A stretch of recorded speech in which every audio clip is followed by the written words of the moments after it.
ঈদের বাকি একদিন সকাল থেকেই পথে পথে রাজধানী ছেড়ে যাওয়াদের ভিড়। পরিবার পরিজন নিয়ে মানুষ ছুটছেন ট্রেন, বাস আর লঞ্চ ধরতে। কমলাপুর রেলওয়ে স্টেশন থেকে ছেড়ে আসা রাজশাহী, চট্টগ্রাম ও পঞ্চগড়গামী ট্রেনে ছিল যাত্রীদের উপচে পড়া ভিড়। ঘরমুখী মানুষের আরও খবর জানাতে আমাদের সাথে যুক্ত হচ্ছেন আমাদের সহকর্মীরা।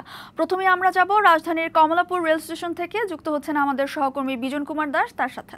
আমরা এখন কমলাপুর রেল স্টেশনে আছি। এর আগে লাইভগুলো আমরা দিয়েছিলাম বিমানবন্দর রেল স্টেশন থেকে। আমরা দেখছি যে আসলে এই যে ট্রেনটি দেখতে পাচ্ছেন সেটি যাচ্ছে হচ্ছে কিশোরগঞ্জগামী একটি ট্রেন, এবং আমরা দেখছি পাশে আরেকটি ট্রেন রয়েছে। এবং এই কিশোরগঞ্জগামী ট্রেনের যাত্রীদের আমরা দেখছি যে আগে সকালবেলা যে ছাদের উপর যাত্রী উঠতে দেখেছিলাম, ঠিক এই ট্রেনটিতে কিন্তু আমরা সেই যাত্রীদের আমরা ছাদের উপর উঠতে দেখিনি। কিন্তু আপনাকে যদি আপনি চেষ্টা করে আমি যদি দেখাতে চাই যে পাশের যে প্ল্যাটফর্মতে, এই প্ল্যাটফর্মে কিন্তু ছাদের এমন কোনো জায়গা নেই যেতে যাত্রীরা না আছে। মানে ছাদের প্রচুর যাত্রী উঠেছে, ভিতরে যাত্রী আছে।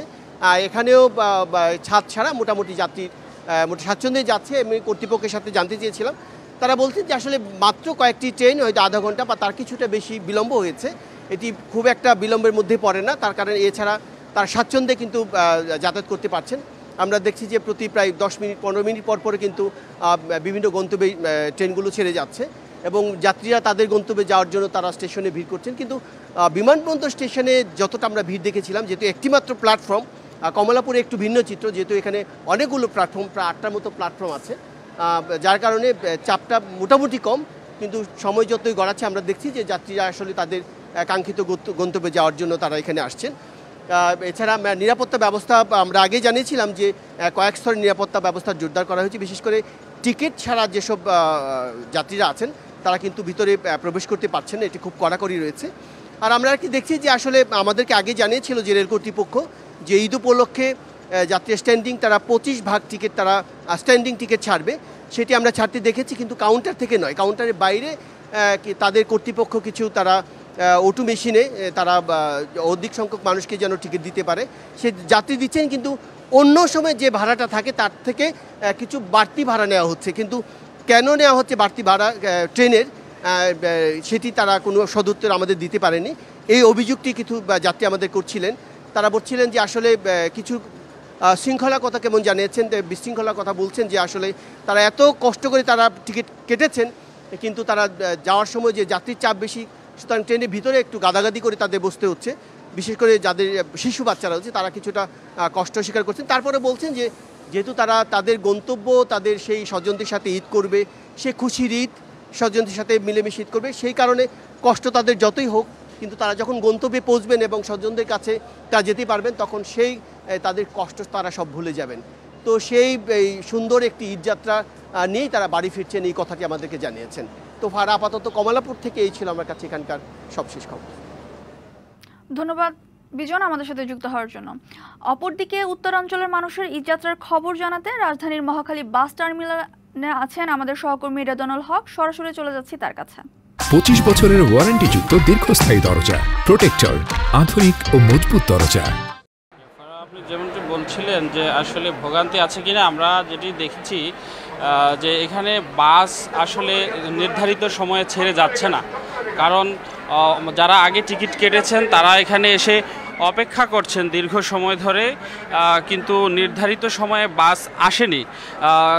এখানে যারা দায়িত্বরত আছেন তাদের সঙ্গে আমরা কথা বলেছি, তারা আমাদেরকে জানিয়েছেন যে যেই গাড়িগুলো এর আগে গত 2 দিন ছেড়ে গিয়েছে, যানজটের কারণে সেগুলো পৌঁছতে না পারার কারণে নির্ধারিত সময়ে তাদের আসলে গাড়িগুলো ছাড়া সম্ভব হচ্ছে না, এজন্যই দেরি করতে হচ্ছে। আর নতুন টিকিট যারা কাটতে এসেছেন এখানে, যেহেতু আগে যাদেরকে টিকিট দেওয়া হয়েছে তাদেরকেই আসলে যাওয়ার কোনো ব্যবস্থা করা যাচ্ছে না, তাই নতুন টিকিট দেওয়া বন্ধ রাখা হয়েছে। একই সঙ্গে এখানের যে টিকিট কাউন্টারগুলো রয়েছে সেখানে আমরা কথা বলেছি, এবং আমরা দেখেছি কয়েকটি কাউন্টারে যে তারা বলছেন যে আজকের টিকিট তো নাই, আগামীকালের টিকিটও শেষ হয়ে গেছে।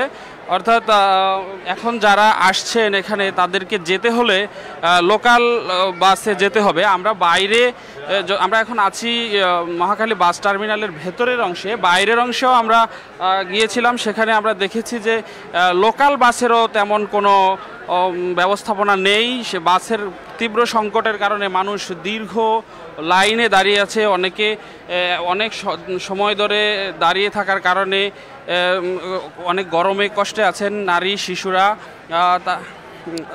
আমরা এখানে এমন একটি চিত্র আমরা দেখতে পাচ্ছি। তো আসলে সামনে কখন না গাড়ি আসবে এমন কোনো মানে আপনার বার্তা দেওয়া বার্তা না আসার কারণে আসলে এখানের যাত্রীদের মধ্যে একটি উৎকণ্ঠা রয়েছে। এই ছিল মহাখালী থেকে আমার কাছে সর্বশেষ খবর। ধন্যবাদ রেজানুল আমাদের সাথে যুক্ত হওয়ার জন্য।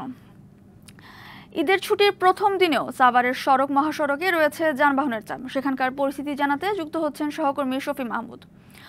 শফি, সড়ক মহাসড়কের পরিস্থিতি কেমন দেখছেন, আমাদের বিস্তারিত জানাবেন।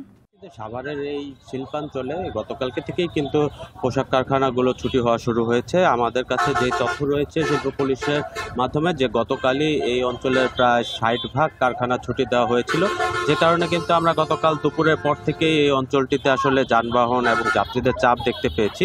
আজকেও কিন্তু দেখতেই পাচ্ছেন যে সকাল থেকেই এই উত্তরের যে যাত্রীরা রয়েছে, বিশেষ করে এই সাভারের আবদুল্লাপুর বাইপেল হয়ে চন্দ্রামুখী যে সড়কটি রয়েছে, যেটি উত্তরাঞ্চলে চলাচলের প্রধানতম সড়ক ধরা হয়, সেই সড়কটিতে কিন্তু যথেষ্ট পরিমাণ যানবাহন এবং যাত্রীদের চাপ রয়েছে।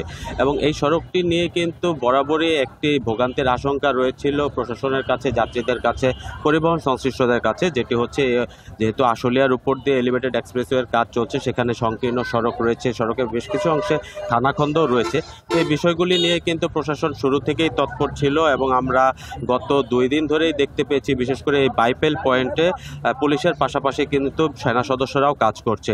এই মুহূর্তেও কিন্তু এই অঞ্চলটিতে দেখতে পাচ্ছেন যে যথেষ্ট পরিমাণ সেনা সদস্যরা রয়েছেন এবং তারা সড়কের মূল যে প্রধান সড়কটি রয়েছে সেই সড়কটি ফাঁকা রেখেই তারা চেষ্টা করছেন যে এই অঞ্চলের দিয়ে যেসব যাত্রীরা পারাপার হবেন তারা যেন ভোগান্তি ছাড়া, যানজট ছাড়াই নির্বিঘ্নে পার হতে পারেন। তো প্রশাসনের তৎপরতায় এখন পর্যন্ত এই সাভারের সড়কগুলোর পরিস্থিতি ভালোই রয়েছে, ভোগান্তি ছাড়াই যাত্রীরা পার হতে পারছেন। ধন্যবাদ শফি আমাদের সাথে যুক্ত হওয়ার জন্য।